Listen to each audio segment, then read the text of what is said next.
بسم الله الرحمن الرحيم. البحث الخامس الجناية بما يحدثه الرجل في الطريق. دا پنځم بحث دی د لاسو مباحثونه او لاره کې سړی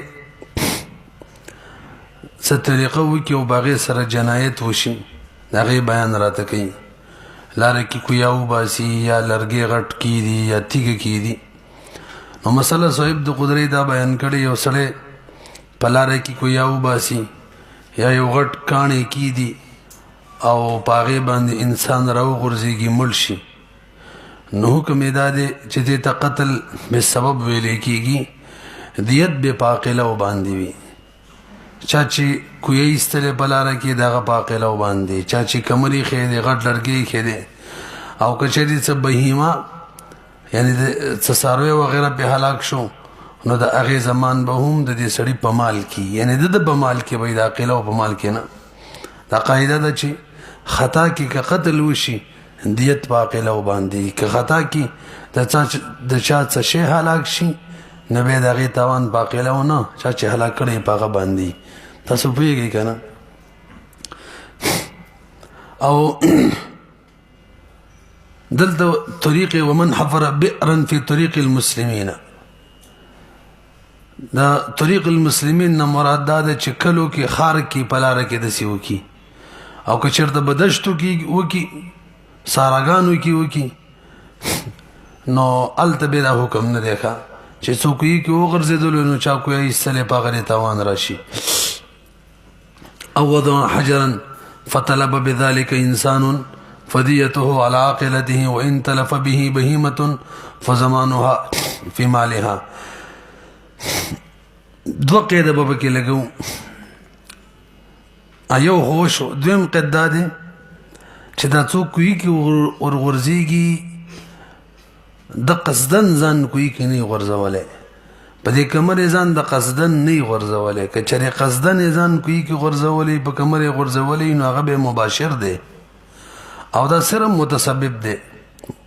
او موږ ویلو اذا اجتمع المتسبب والمباشر اضاف الفعل الى المباشر اضاف الحكم الى المباشر. 90 نمبر ماده و شرعي مجلد کې نه وای، دا قصه رستو کو خیر اهمه مسله ده. برحال دې کې زمونږ 92 نمبر او شرعي مجلد 93 نمبر مادم لګي المتسبب ضامن وان لم يتعمد. متسبب بضامین یو دا متسبب جوړ شو کوي ایستلې ده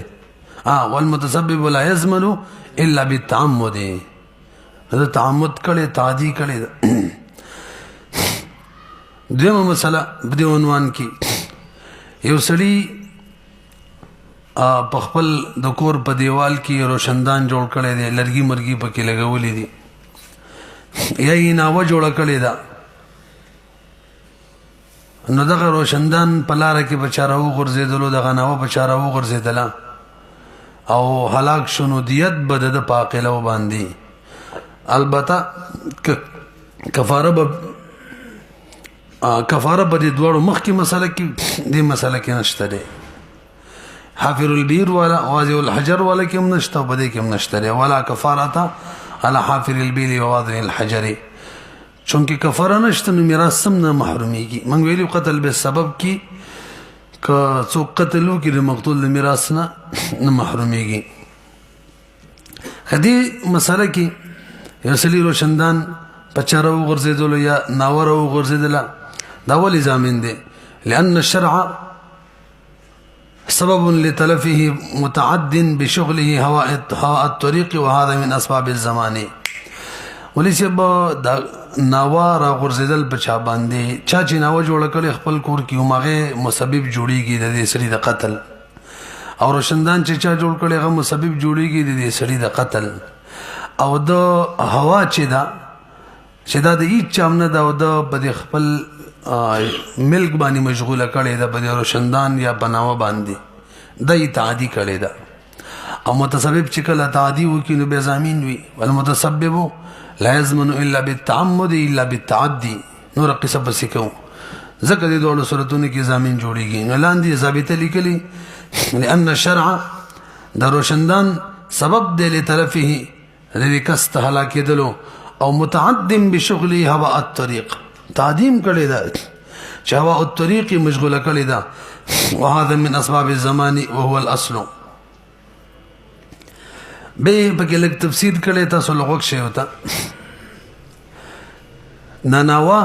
دا روشندان په خوا به سره روشندان وی چې د دې لرګو یا د وسپنه بوا د دې سبب بارم وا نن سبا روشندان ټول دیوال کې دن نه تاسو ته کنه نو څه به سبا را بار شمه وا نن سبا هم ځینې خلک داسې کوي نو کچري د ناوی او د روشندان کمې سبار د هغه او غرزدل بچا معنی په دغه صورت کې د حکم نظام زمان به راځي دیت به راځي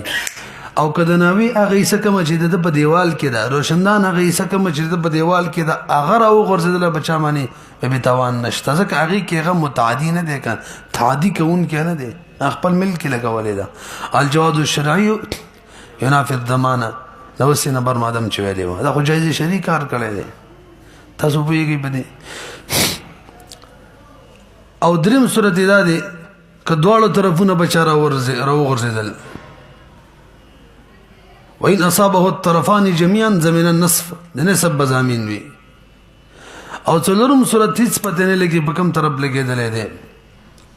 نو قیاس وی ضامن دی نشي ځکه شک دی شک سره احکام نه جاری کیږي او استحسان وی ضامن دی شي لہذا ضامن به وي تاسو پوه شولې څو صورت به جوړ شو مجموعي تور څلور ښه او تو ګورئ ونشرع في الطريق روشنا او ميزابا فسقط على انسان فعتب فالدية على عاقلته ولا كفارة على حافر البئر وواضع الحجر لأن الكفارة يتعلق بالقتل وهذا ليس بقاتل لأنه قد يستحيل أن يكون قاتلا بدليل أنه قد يقع في البئر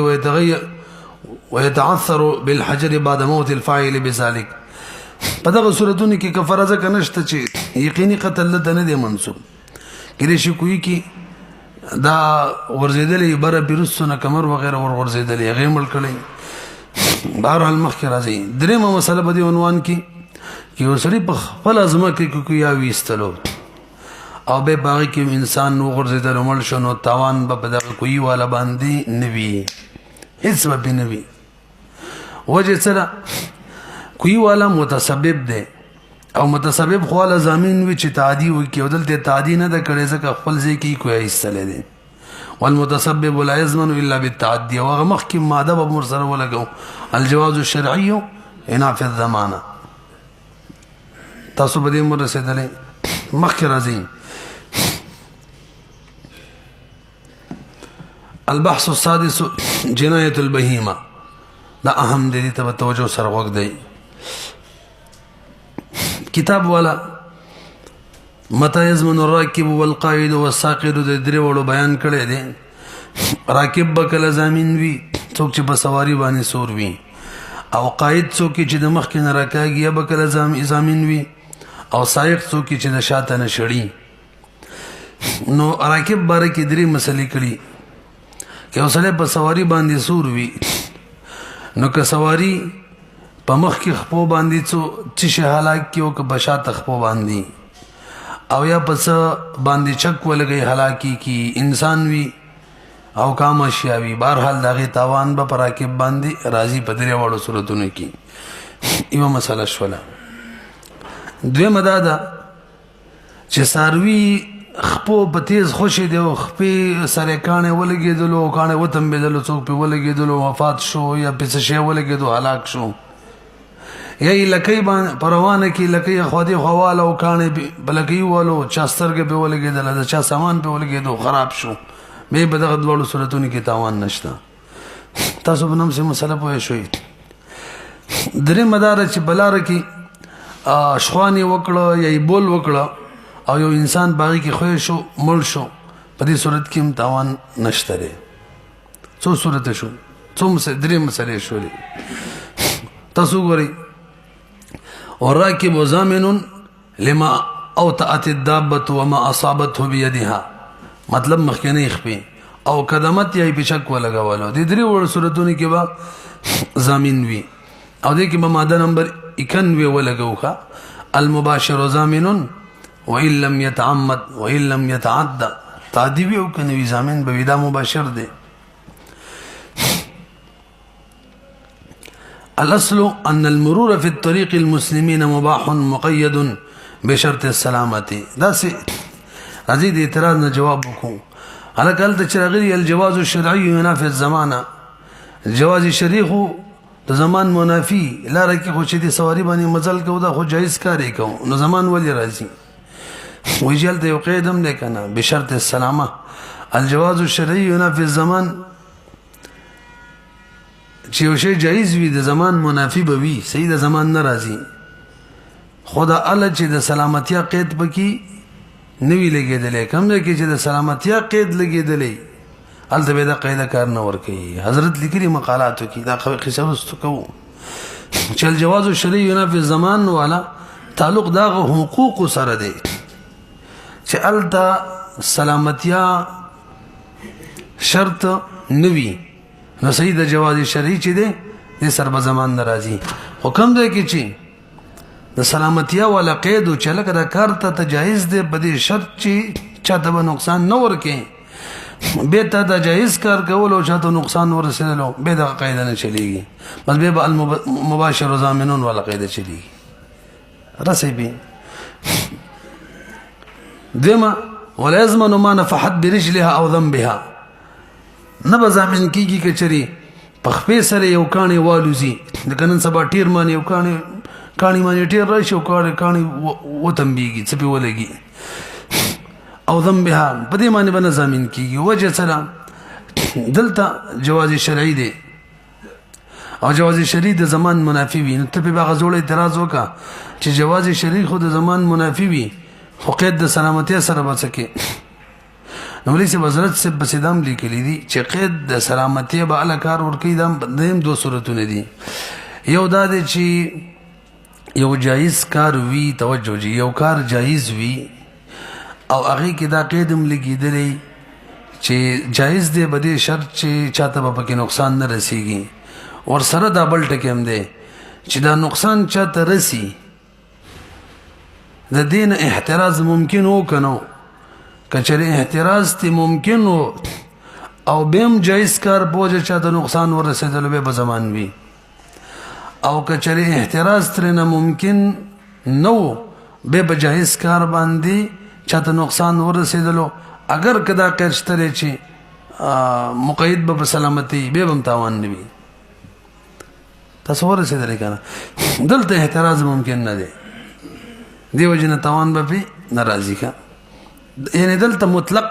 کما قاعده دغه چلولې شو چې جواز الشرعي ينافي الزمانه. دريمه مساله فإن راست او بالت في الطريق فعتب به انسان لم يزمن دلته مقه مساله ده جواز شرعي دي او دلته قید د سلامتی اشتري خو احتراز ممکن نه دي دا خو بخامخه کوي تصور رسیدلی دا مسله چې بخپو یا لکې باندې کاني وي نو زمان بنوي دا صورت کې چې دا سواری روانه ځکه جواز شرعي دی روانه دي او کچري سواری ولاړی اما اذا اوقفها في الطريق وسی غیر جواز شرعي کار کړي اوس که بلکې باندې کانی مانی وي یا خپل څکی او تنبیږي به توانی ولی بلاره کې ودل و تجایز نو او دا ودرېدل دي تاسو پیږئ خري دا خود راکب مسله شولا او درې مسائل ذکر شو څلورم نمبر سائق تراشي یعنی راکب بس سائق دویم نمبر دی خو په عنوان کی بحث خامس کی سادس کی مسائل به اعتبار سره څلورم مسله والسائق ضامن لما اصابت بيدها او رجلها بروګری سائق چې ده کنه چچی سواری روانه کړي مخکنه نو دې کوم مسله دغه د پښات خپو باندې څوک وي مخکې خپو باندې څوک وي یا چک ولګي امقشان مسله د درې وړو کې ځامن دي رسي البته قدري ملوي بيدها او رجلها وسائق ضامن لما اصابت بيدها او رجلها چې خپو باندې څه شي هلاک شي یا په مخکې خپو یا په شاته خپو باندې نو به زمین وي داسې ده که نه دا خبره خو څه بدله نه شوله واورئ مولوي صاحب اصل کې دلته عبارت بیدها او رجلها نه مراد نفحه ده ښه چې په څه باندې کمر باندې خپه کېدي کاڼي باندې مخکې خپه یا شاته او کاڼي وتمبېږي څوک پرې ولګي دغه قصه کوي پاتې شوله خپې په چا کېښوستله په سامان یا په انسان مخکې یا شاته هغې خبره زړه په زړه ده تاسو پوه نه شولئ کتاب کې د کومې مسلې ذکر دی چې مخکې یا شاته خپو باندې په کاڼي کېږي او کاڼي والوځي څوک پرې ولګي دغه خبره کوي پاتې شوله مخکې خپو سره لتې وهلو سره یا په شا باندې کېښودله دغه شان شاته خپې لتې وهلو شی کېښودله بر صورت به ضامن وي ځکه دم وشر جوړیږي وسائق ضامن لما اصابت بيدها او رجلها والمراد النفحه پنځمه مسله راشي قائد لا قائد مبارکي اومق زړه مسله ده مخکې خپو باندې پلت سره کې خودلو سره څه هلاک کړی یا شاته خپو باندې یې چک ولګول ضامن به پوه شئ به البته مخکې خپو یا شاته خپو باندې کاڼي اولو کاڼي وتم بدلو نه به دلته مسله بدله کوي که په مخکې خپو باندې صحیح د ضامن دی او که شاته خپو په کاڼي خپه کې خودله او څه کاڼي والو څوک په مل شو څه شی به هلاک شو دغه به زمين نبي وي والقائد ضامن لما اصابت بيدها دون رجلها تاسو پوه شولې فرقونه به کې څه وتل دې مسلو کې چې په مخ کې خپل سره څه هلاک لو شاته سره په چک مانی درې واړه راکب قائد سائق برابر دي خیرم دي البته په راکب چې بهر دواړه صورتونه مخ کې خپل باندې او که بشاته خپل باندې خانه والو ته څه په هلاک شو څوک په مل شو تاوان نشته او سائق وای په دواړو صورتونو کې تاوان شته او قائد په باره کې وای بيدها کې اشتره او رجلها کې نشتره فرق مانی ورسېده فرق مسله درې وړ بیل هم د فرق د باره ذکر کړي البته مفتابه راي دادا چې سائق چې ده کنه سائق دام د رجل شاته خپو باندې چکانه والو زیدا هم نه دي ضامن څنګه چې قائد په باره کې وای دون رجلها مفتابی قول کے موافق جانور کے نفع رجل کی وجہ سے جو نقصان ہو سائق اس کا ضامن نہیں ہوگا جیسا راکب اور قائد نہیں ہوتے القول الصواب کی دی تصور رسیدلے دی عنوان کی والقائد ضامن لما اصابت بيدها دون رجلها بنظم مسئلہ وا شپږم مسئلہ ومن قاد قطارا فهو ضامن لما اوطأ دا هغه مسله ده یو سړي پوره قطار روان کړی دی د سارو عام تور خانو کې داسې کیږي یو خیر روان کړی ټول خان ورپسې وي نو دی قطار چې پڅ معنی مخ په کې خودلې مخ کې وی شاته کم یو سرویم نو کچره سائق ور سره زمان با او قائدمو په دواړو باندې به زمان وي ومن قاد قطارا فهو ضامن لما اوطأ كشرزان لقائد وسرب باغبي فإن كان ما هو سائق فالزمان عليهما الأصل أن التسبيب بوصف التعدي سبب الزمان حق قاعدة يدي التسبب المسبب لا يزمن إلا بالتعمد خجي برو غري وليس وسوا بل مسألة ذكر كو دانن سبا غاړي اکسیډنټ وکي ډرایور باندې به تاوان راځي کنه راځي څوکي پیوال د څه شي هلاک کو یا غاړي وختلو شاته سوارین ور سره بیا په کمل شو تاوان یا د چمال ور سره هلاک شو تاوان به راځي کنه راځي یو څو قاعده ذهن کې کېدی اوله قاعده د فقهي مقالات او اقتباسات درته عملاً بنظم جیل کې دي تقریبا شپږم کې دي بهرحال به وګورئ اوله مسله دا ده چې په لار باندې مزل کول جایز دي په دې شرط باندې چې چاته پکې نقصان ونه رسي بقید السلامت وختم چې قاعده ویلې وا الاصل ان المرور في طريق المسلمين مباح مقيد بشرط السلامه اصول هدايه کې وي یو مسله ذهن کې نه وي ورسره هغه قید چې وخت ما ویلې وغه به رمات کوي پلار باندې مزل کول مباح دي بشرط سلامت خودلتا دو قسمه نقصانات دی او هغه چې دا غینه احتراز ممکن وي نو الته دغه قاعده ده چې به شرط سلامت او کچره نقصان دی ورسولو به مرور بلاره کې درته مباح او جایزم نو به بدرمنه توان راضي او کوم اشیاء چې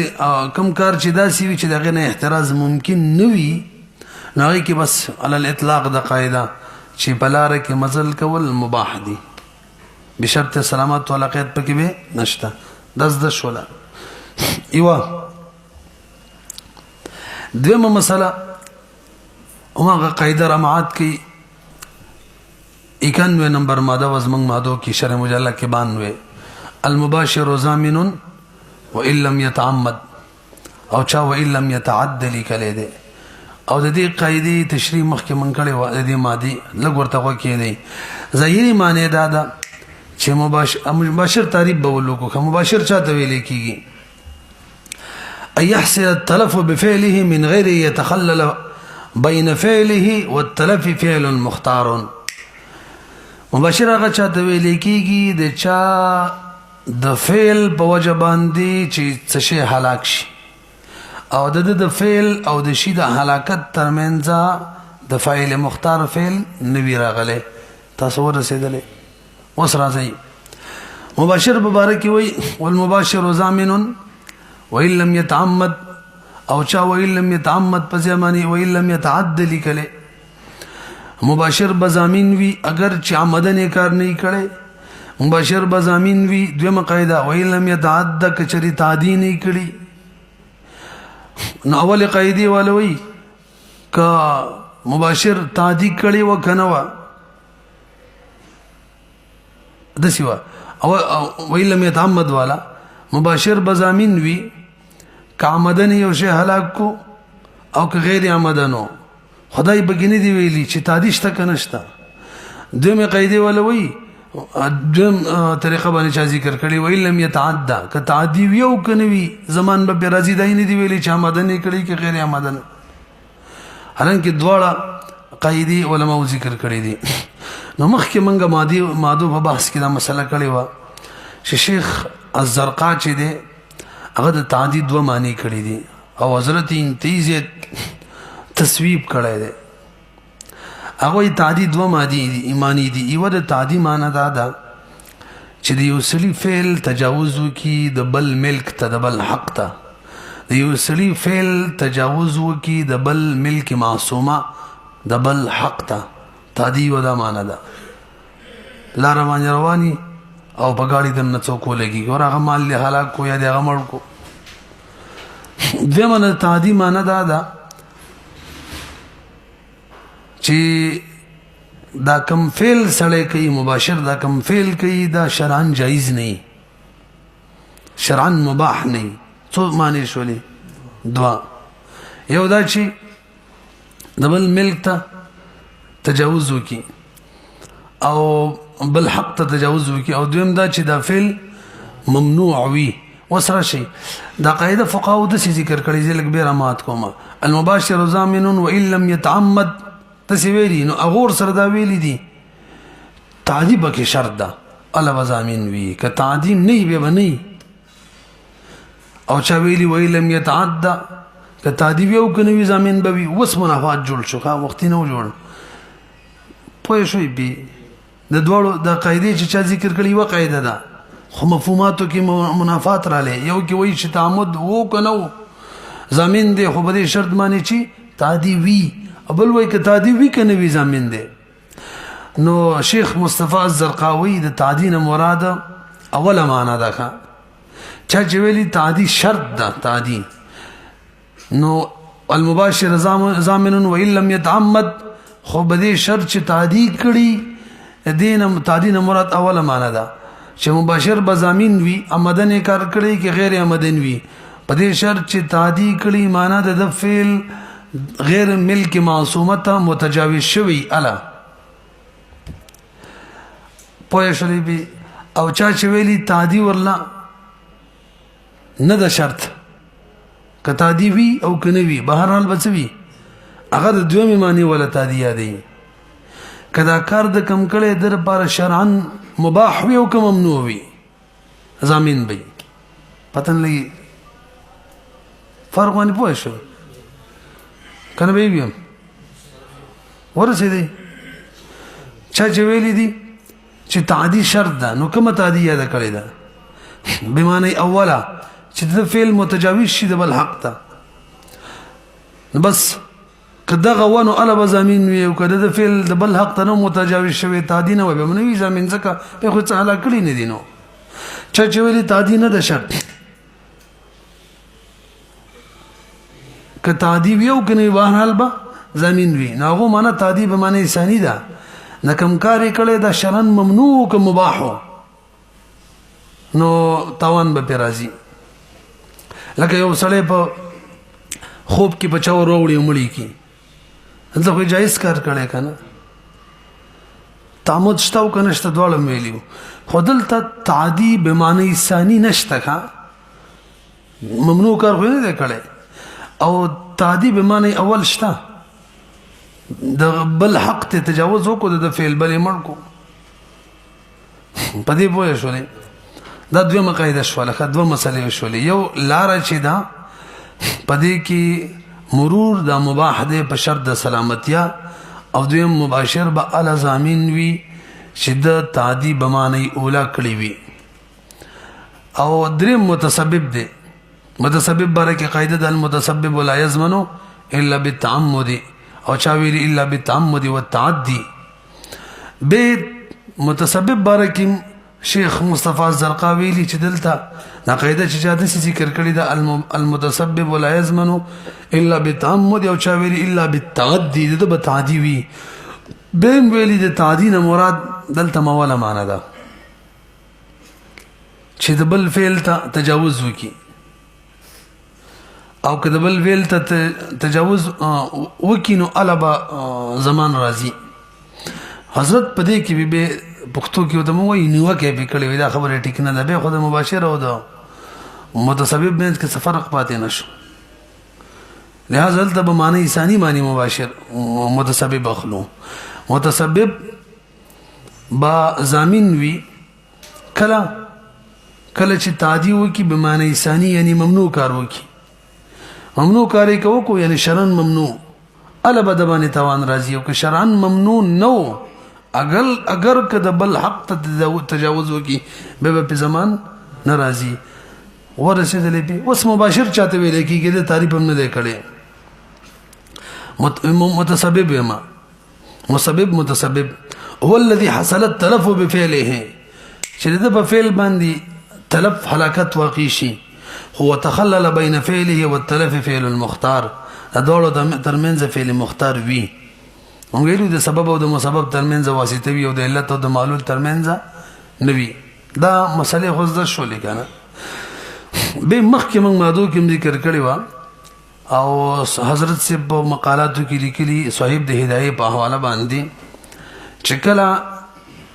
متسبب او مباشر دواړه بشری کې یو کار وکي نسبت د فعل بچاته کیږي وخت موږ ماده ویل نو نمبر اذا اجتمع المباشر والمتسبب يضاف الحكم الى المباشر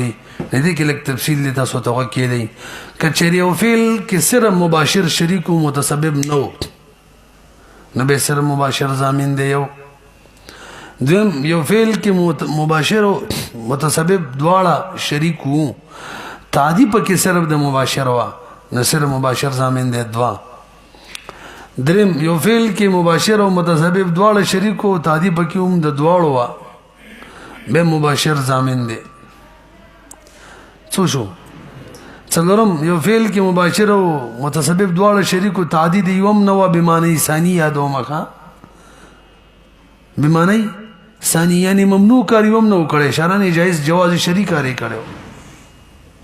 نبه مباشر ضامن دی خو الا چې معنی اول وی د بل حق ته تجاوز کړي پوه نه شوي به څه شو پنځم نمبر متسبب او مباشر په دواړه مرګري دي او تعدی بمعنی اوله دا د مباشر نشته البته متسبب تعدی کړي دا لکه یو سړی ګاړي کې روان دی او بل قصدن ورته راټوپ کو ځان پې مړ کو یا یو کس له دیکه ورکړل او ګاړي مخې ته راویشتو نو دا چا چې په ګاړي وولو دا مباشر دی خو دا چونکې تعدي نه ده کړې چا چې ورته راټوپ کو هغه راټوپ کوم وایه یو کس بل له دیکه ورکړل او بس هغه ورته راوغورځېدلو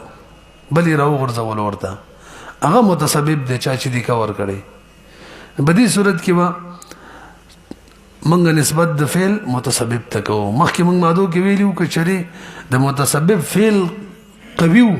نو بیا به نسبت د مباشر فعل ته نه د متسبب فعل ته کوو هغه د یو صورت دی سره زموږ فقهاو مسله داسې ذکر کړې یو سړی په سواري باندې ناسته و او بل رالی هغې له ستن منور وړه سواري له هغې ټوپونه شروع کړه د چا سامان یې هلاک کو یا څوک مړ کو نو ناست سړی مباشر دی چونکې هغه څه تعدي نه ده کړې چا چې ستن وروړه هغه متسبب دی لانجه هغه کړې ده نو اوس به نسبت د فعل هم هغه ته کېږي تاسو پوهېږئ که نه نو موږ ویلو یضاف الفعل الى الفاعل للامر ما لم يكن مجبرا دا مجبر هم قید ویلو دې صورت کې دا داسې شو لکه مجبر بیا په تاوان په دماني نه راځي ورسېدلې پې اوس راځي د قاعدو په رڼا کې د ګاډي والا مسلې ته راځو یو سړي ګاډي باندې څوک ووالو زمان به پې راځي یا نه یا د چا څه هلاک کړه پې نو مسله داسې ده که ګاډي والا بلاره باندې روانو نو جواز شرعي کار کوي او د ډریورۍ کوم اصول دي د هغې موافق روانو کم طرف به د حکومت وقت ښودلی هم په هغې روانو او ګاړی چک کړی دی چې د ګاړي کمې پورزي دي هغه ټولې صحیح دي د ټول قیدونو ته غوږ کېدی ښه د حکومت وقت د قوانینو موافق روانو دا د ټولو هغه اجمالي طور باندې ټول قیدونه راګیر کړي دي ټکي څنګه د حکومت د قوانینو موافق روانو کم لاره ورته ښودلې وه په هغې روانو کم سپیډ یې مقرر کړی و هغه سپیډ باندې روانو ډرایور ته حکم دا دی چې هلکه ته به پرزې د ګاډي چک کې صحیح دي که نه دي دا یې چک کړی وي په دې صورت کې یو سړي قصدن مخې ته راټوپ کو اوس په ده باندې زمان شته که نه نو په دې صورت کې موږ به هماغه مسله ووایو ان المرور فی طریق المسلمین مباح پاتې شولو مقید بشرط السلامه نو دا اله چې احتراز ترنه ممکن ویل ته احتراز نه ممکن نو حضرت په کدام لیکلی دي که چېرې دته احتراز ممکن نو بریکې والی شو بچ کولی شو نه دی بچ کړی بیا خو بې تاوان دی او که نه شو بچ کولی داسې ځای کې راټوپ کړو نو بیا بې تاوان نشته ورسېدلی او که چېرې د قوانینو خلاف ورزي کړې وه یو قید ته لرې کوه کم طرف به ته حکومت ښودلی او په هغې نه روان کوم سپیډ به ته حکومت ښودلی او هغې نه تیز روانو او ډرایور ته حکم دی چې ته به د ګاډي پرزې ګوري نو ده کتلې وه چې خرابه ده به هم روانو په دې صورت کې که څوک والو که نه بیا به د هغې ضامین وي رسې به دې یعنې که یو سړي بل ګاډي ته راټیل والو که نه نو بیا هم دا ضامن دی تا ولې هر څه نه کته ولې دې خلاف ورزي کوله هغه متسبب دی دا مباشر دی البته که ګاډی کتلی و که سیټو او په دې دوران کې د ګاډي به پرزه خرابه شوه او د کنټرول نه شي ووتلو اوس یې به څوک ووالو نو بیا مضرت لیکلي که چېرې احتراز ممکن و او بیا هم ته څوک لګېدلی بیا بې تاوان دی او که ته ممکن نه و بیا بې تاوان نشته دی تاسو ورسېدلی برحال مخکې مونږه مسله داسې کړې وه که د حکومت د قوانینو موافق ګاډي والا روانو او څوک ترېنه ولګېدلو احتراز ته ممکن و تاوان پې نشته دی او که یو سړي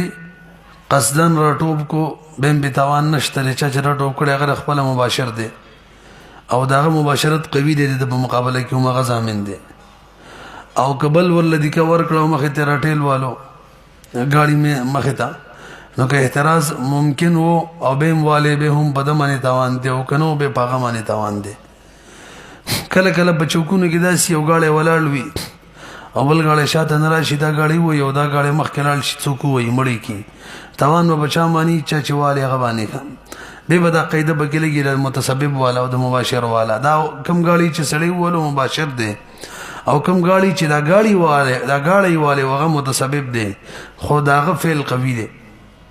ځکه هغه تعدی وا او دغه خو نه وا رسي بدی مخکې راځي البحث السابع وانبحث جناية العبد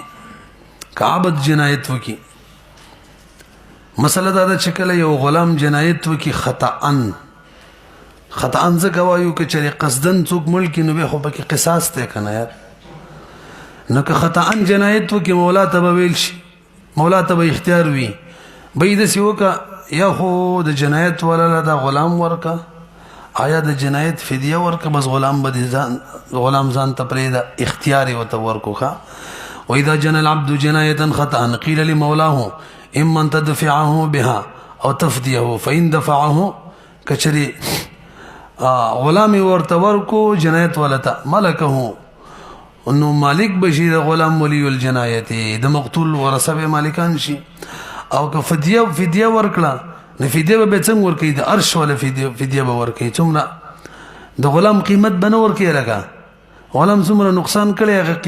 دا سړی څومره نقصان شوی هغه پیسې به ورکړي ورته دا څنګه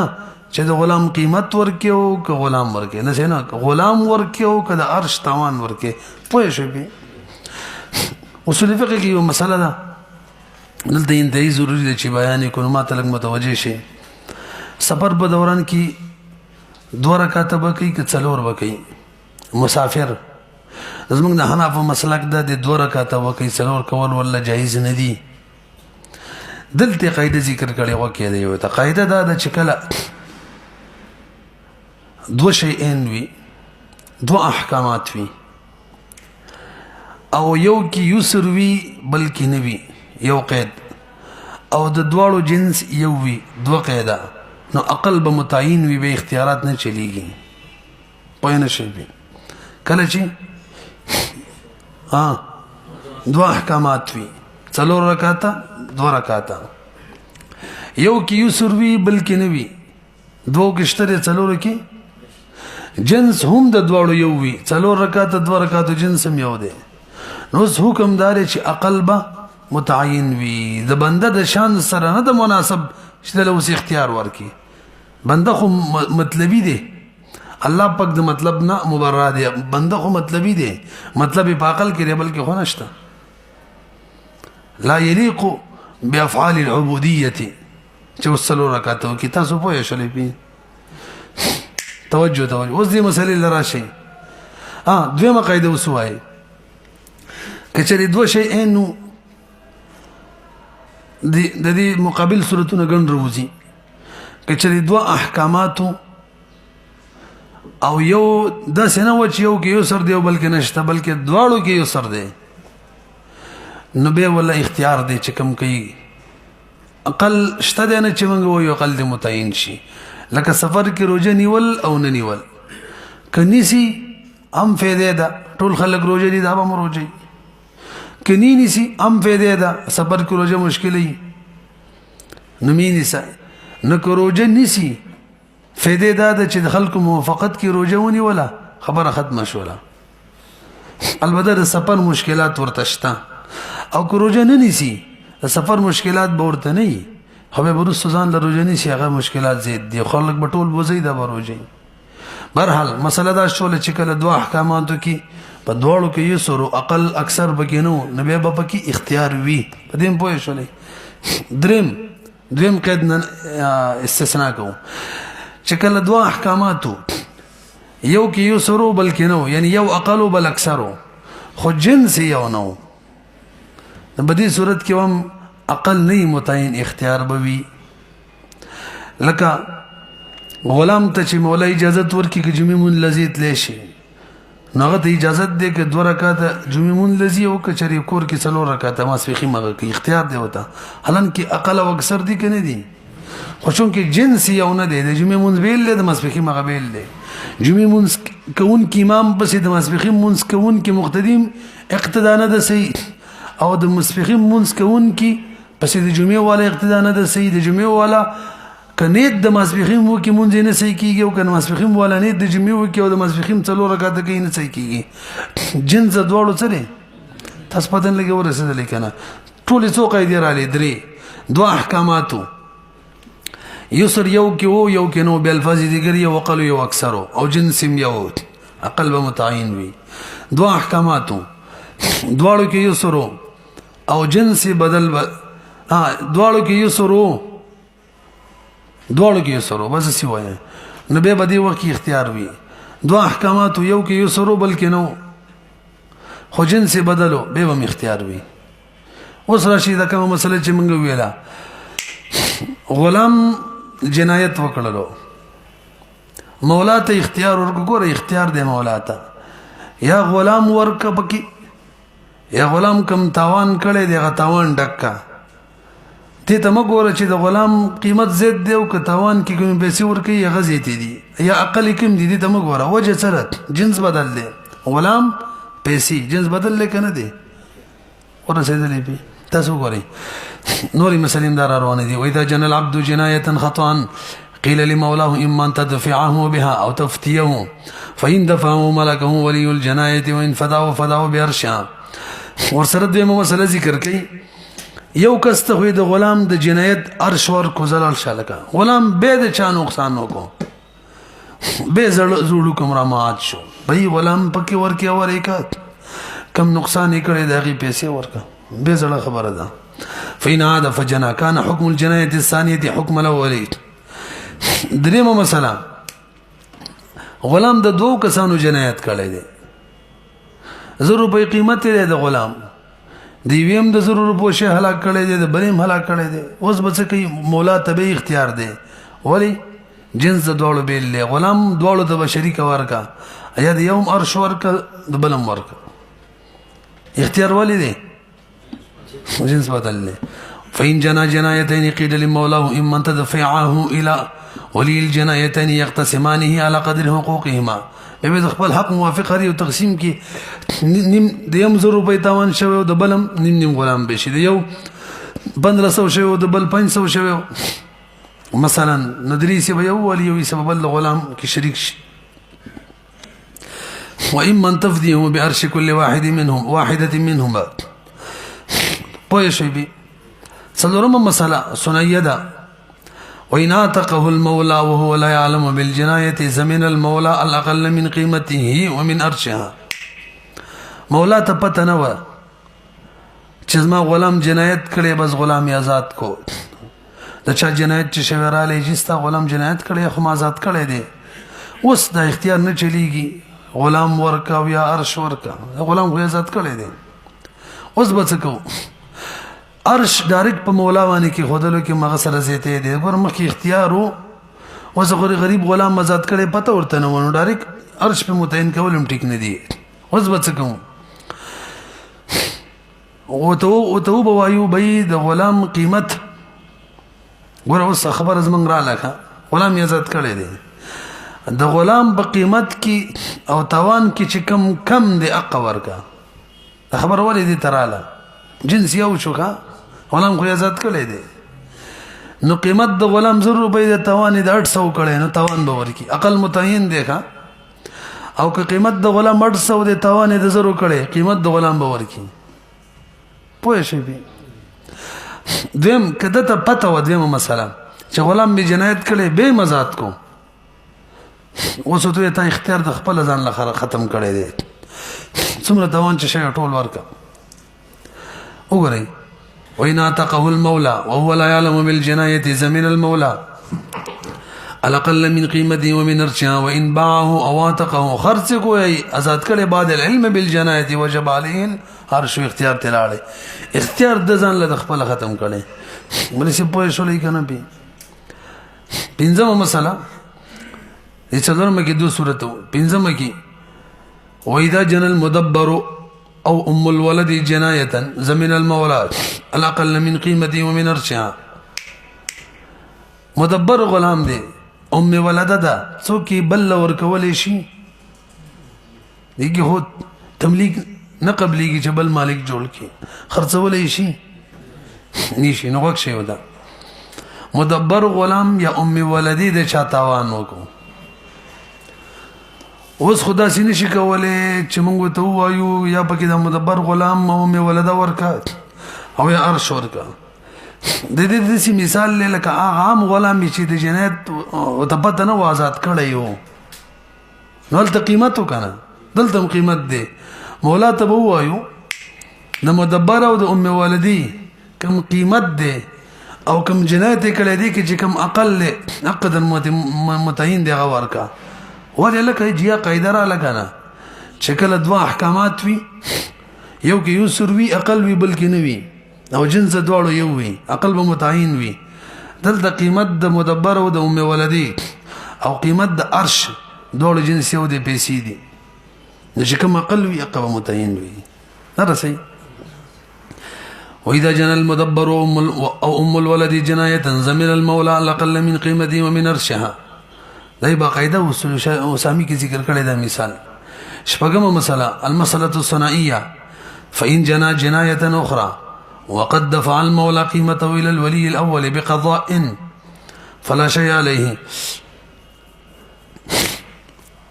وليس بماغه مسله دا مدبر د ام ولدی والا تاسو متوجه شئ کچری مدبر او ام ولدی د چا جنایت وکړلو نو مولا د اختیار او چې دی قیمت ورکې او کده عرش تاوان ورکې د سیوا یعنی عرش ورکې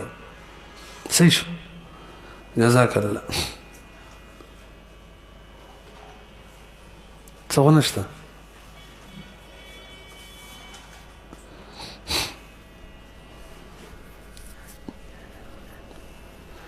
جزاك الله خير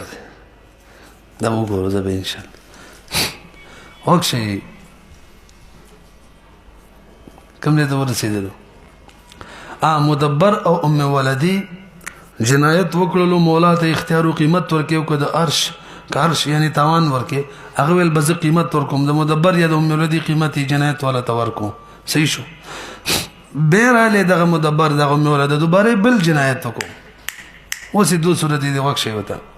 یو بیره ګره تاوان ورکړی دی قیمت دې یو بیره ورکړی دی نو کچری دغه قیمتي چې اول جنایت ولا تور کړو په قضا د قاضي ور کړی او قاضي ورته ویلی ورې کا ور کړی او په دغه صورت کې ورله حکم داده چې هغه دویم جنایت ولا ته ویلال شه اول جنایت ولا د غلام پوره قیمت ولا یا د ام ولدی پوره قیمت ولا نیم ځان لواله ورسېدی او کچری اول جنایت ولا ته قیمت د مدبر یا د ام ولدی ورکړو بغیر د قضای قاضي نو دویم جنایت ولا ته اختیار وي کړه دی مولانا ورلنیم قیمت لی او به دی مولا د اول جنایت ولا نه واپس نیم والی او کډاریک زی دویم جنایت ولا اول جنایت ولا نیم قیمت اخلي پوهه شولې پی او تو غره فاذا جنايه اخرى السوره الاولى وقد دفع المولى قيمته الى الولي الاول بقضاء فلا شيء عليه مولا ته واپس نشرات له دویم جنایت والا ځکه قیمت وغه ورکړې دي نور څه غواړي په قیمت ورکول کې د قاضي په قضا کې مجبور و ده ويتبع ولي الجنايه الثانيه ولي الجنايه الاولى فيشاركه فيما اخذك بشريك شي وان كان المولى دویم صورت دفع القيمه بغير قضاء فالولي بالخيار ان شاء اتبع المولى وان شاء اتبع ولي الجنايه الاولى تصبين الشليت بنسبه القيمه في ذمته لدفع حقه بلا اذنه خجين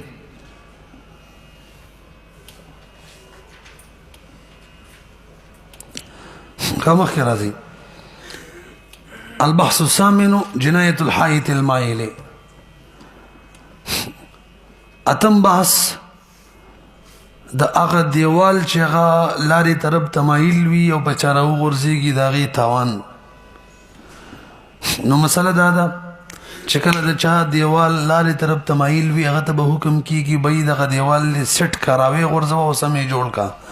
نو کته وی چې دا حکم مرتقاضي ولي کوي ځکه دا هغه ته ضرر دی هغه خپل دیوال ورانه او به جوړي نو من قاعده ویلي يتحمل الضرر الخاص لدفع ضرر عام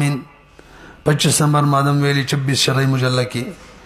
چې ضرر خاص با متحمل کیږي د ضرر عام د پاره دلته ضرر عام د خلق باندې برا ورځيږي رسې په دې معنی اندغه شان اور پسې مادم پکې لګي الضرر الاشد يدفع بضرر الاخف اذا تعارض مفسدتان رعي اعظمهما ضررا بارتكاب اخفهما يختار اهون الشرين وتغوري واذا مال خپل مسله مونکړه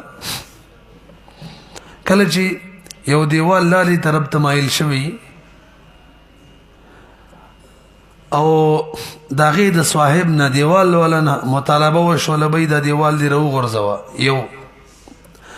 گواهان هم په طلب جوړ شو چاته طلب کولو چې راوي غرزوا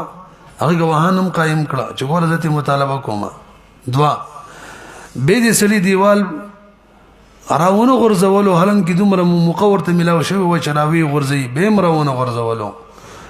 او بچا راو غرزیدلو مړ شو دیت به لازمي کی کړه چا په مال راو غرزیدلو حالانکه کو دا مال توان به پی پیږي کنه پی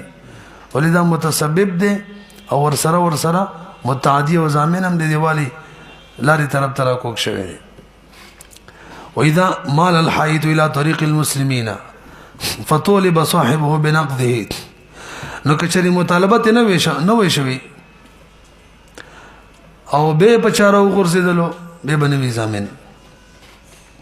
خودي کوم مسله ده توجه جي کچري مطالبه د نه وشوي چې دیوال او غرزونه مونږ بګورو د دیوالې چې کله جوړو کوګي جوړ کړو کنه نیغو ک دیوال اول نه نیغو رستو کوک شوو نو به بچرو غرزیدلو توان بنشتا او کله اول نه کوک جوړ کړو به تعدی کړی ده به که چا مطالبه نم وکړي راو غرزیدلو توان بشتا څه صورت شو راځي بورې کو نه به براته پته ولګي څو جوړيږي ها واذا مات الحائط الى طريق مال الحائط الى طريق المسلمين طالب صاحبه بنقضه وشد عليه فلم ينقضه في مدة يقدر على نقضه حتى سقطت زمن ما تلف به من نفس او مال ويستوي ان يطالبه بنقضه مسلم او زمین چامته وکړه مطالبه بر صورت درې صورت مجموعه جوړ شو دیوالی اول نکو کړو که مطالبه نه وم شوی بچراو غرزیدلو د چاپه مال توان به پی دیوالی اول نه نیخ کړو رستو کو شوی دی که مطالبه نه و شوی راو غرزیدلو توان به نشتا مطالبه شوی او به راو غرزیدلو ګوان به جوړ شوی به توان شتا یو بل صورت هم جوړیږي دیوالی او نیغ جوړ کړو راکوک شو مطالبه هم ته وشو لګاوهان به جوړ شو خودمره مقوته ملاونه شو چې ورانی کی به راو غرزیدلو هم به توان نشتا مجمع ته ورڅو صورت شو څلور شو ها د دې ساته دغه مسله به عنوان کې وین مال الى دار رجلن کچری دا دیوال د لارې تنه د بل سړي کور ترا مایل شوی او به ابل سړي ته دا حکم ابل سړي ورته وی چې لکه دا لري نور چا حق نشته رسې بدی دلته دا قاعده نه چلیږي چې القديم يترك ولا قدمه دا قسم ملته کړي وي دیوال خود مخ کې نه دی بکار دی چی کنه وینا الضرر لا يكون قديما د دوړو مسلو کې دا مسله ده پنځم شپږم ماده وا وان مال الى دار رجل فالمطالبه لمالك الدار خاصه لن ثبت لكل ده ثم ما تلف من نفس فهو على العاقله وما تلف من مال فهو في ماله دا خبر مختی کړي موږ الجنايه في الشارع اوس که جنایت څوک سرک مانی وکي نو فاذا اصطدم فارسان فمات دوا شاه سواران وجنګیدل نن سبا دوا غاړي وای وجنګیدل فعلى عاقله كل منهما ديه الاخر د دوړو د هر یو په عاقله باندې به د بل د پاره دیت وي دا ال چې خطا ان وی ښا څوی او که قصدنی وجنګول نبه په عاقله د هر یو باندې د بل لپاره نصف دیت دی لکه په نه شولې وي کچري دو فارسان دو غاړي وجنګیدل خطا ان نه یو عاقلو باندې به د بل لپاره پوره دیت وي او د بل باقلو باندې به د اول لپاره پوره دیت وي او که قصدن یې وجنګول د یو عاقلو د پاره به د بل لپاره نصف دیت او د بل عاقلو باندې به د اول لپاره نصف دیت وجه څه ده چې کله خطأ وجنګول یو د بل د لاسه مړ شو او دغه دویم چې دا د اول او اول د دویم داسې به ووایو صحیح ده نو دیت پراله پورا او که قصدن یې وجنګول نو یو نیم د خپل لاسه مړ شو نیم د بل د لاسه نصف دیت بني او نصف بپي دغه شانه بلم دی فما تفعل عاقلة كل واحد منهم دية الآخرين البحث التاسع الجناية على العبد نهم باس وكيري مويسي وإذا قتل رجل عبدا خطأ کہ یو سړي غلام مړ کو خطأن څه کوي دی کہ یو سړي غلام قصدن مړ کو به خو به قصاص ته خطأن مړ کو توجه جی لک فرق اورید وسنا کہ یو سړي آزاد سړي مړ کی خطأن نو به دیت لازمی کی سلو خان دي تاسو ثبتره خو که غلام مړ کی خطأن به دیت نه په د غلام کوم قیمت دی غو لازمی کی رسی به لنډه دادا چې کله په هر کې توجه دا اوس قاعده وایم کله چې هر کې پوره دیت لازمي دلو په غلام کې با دغه پوره قیمت لازميږي کله چې په هر کې نصف دیت لازمي دلو لاس کټ کړي دي غلام کې با نصف قیمت لازميږي کله چې په هر کې ربع دیت لازمي دلو دستر کې دی او ستر کې یو باندې ولا کټ کړي غلام کې با ربع قیمت لازميږي کله چې په هر کې عشر دیت لازمي دلو ګوته دې کټ کړي نو غلام کی به عشر قیمت لازمیږي رسی پی وتو ګورئ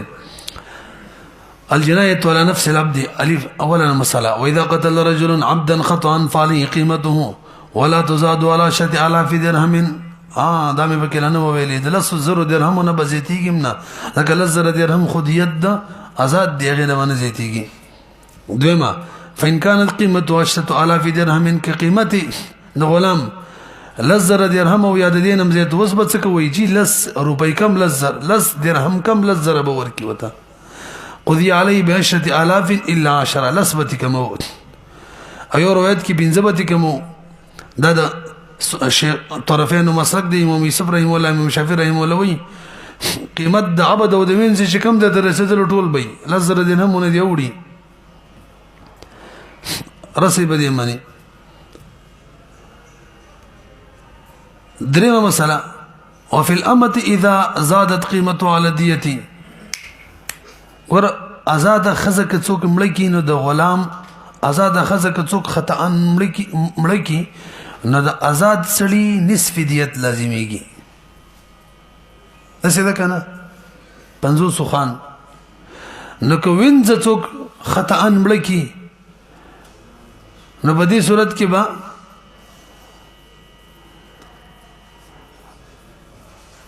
دا اغي نسبی قیمت بگه څومره بای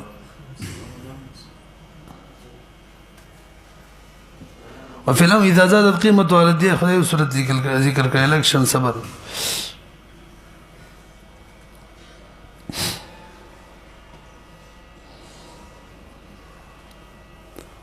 دغه سره وګورو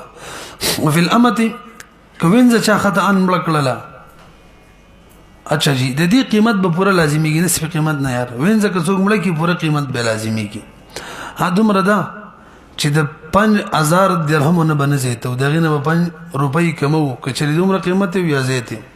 وفي الأمة إذا زادت قيمته على الدية يجب 5,000 إلى 10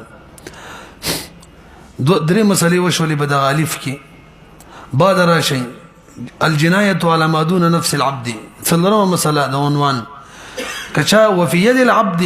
نصف قيمته ویلی مکنا لا يزاد على 5,000 إلا 5 البتہ القول الصواب کی دی مفتابی قول کے موافق غلام کے ہاتھ میں اس کی کل قیمت میں سے نصف قیمت لازم ہوگی خواہ وہ جتنی بھی بنے اگرچہ 5,000 إلا 5 سے زائد ہی ہو مطلب ارسم رکیبے الضابطة الجامعة پنځمه مسألة دي عنوان بیانې او دا تاسو مشروع کې بیان کړی و او كل ما يقدر من دية الحر فهو مقدر من قيمة العبد ویلی مو کنه البحث العاشر لسم مسألة جنایت علی الجنینی بدر کی دی کی در سلور مسئلے بیان کړي دي. اوله پکې علی جنین الحره د حرې جنین خېټه کې کوم بچي غته جنین ویلې کیږي دا چامل کو څه وای نو وره. اوله مسأله یو سړی خزله په خېټه کې لته ورکړه سوکي ورکړه ډنګي مانی والا او ماشوم مړ راو غورځیدلو او خزه مورې چې و ژوندۍ و نو بده کې به غره لازمیږي او غره ویلې کېږي 15 خانو ته نصف عشر ته پوه نه شوي پې دا اول صورت شوکه خدا اله ده چې د ماشوم اعضا ظاهر شوي ښه اعضا یې جوړ شوي یعنی 4 میاشتو یا دې نه زیات وي او که ماشوم د 4 میاشتو ته لا نه رسېدلی او څوک له دغه شان مور له په خېټه کې لته ورکې وي او ماشوم راوغورځېږي بیا هېڅ هم نشته تعزیرا بار څه خو دغه شان مقرر څه نشته ښه پوه شوي په اول صورت. واذا ضرب رجل بطن امرأة فألقت جنينا ميتا سورة أولى فعليه غرة والغرة نصف عشر الدية. دویم صورت کما شوم ژوندی راوغورځېدلو هغې نه پس مړ شو بیا به پکې پوره دیت وي ځکه پوره انسان دی مړ شو. فإن القته حيا ثم مات ففيه دية كاملة وتجب على العاقل باقل باندې به واجب وي. قصدن خو ماشوم نه دی عمل کړی خو مور والی وه که نه پوهېږئ څو صورت شو. دریم که ماشوم مړ راوغورځېدلو هغه بل صورت دی خو ورسره مور هم مړه شوله نو بس به د مور دپاره پوره دیت وي او د ماشوم دپاره به غرم وي 150 خان بشي. وإن القته ميتا ثم ماتت الأم فعليه دية وغرة الدية بقتل الأم والغرة بإتلاف الجنين.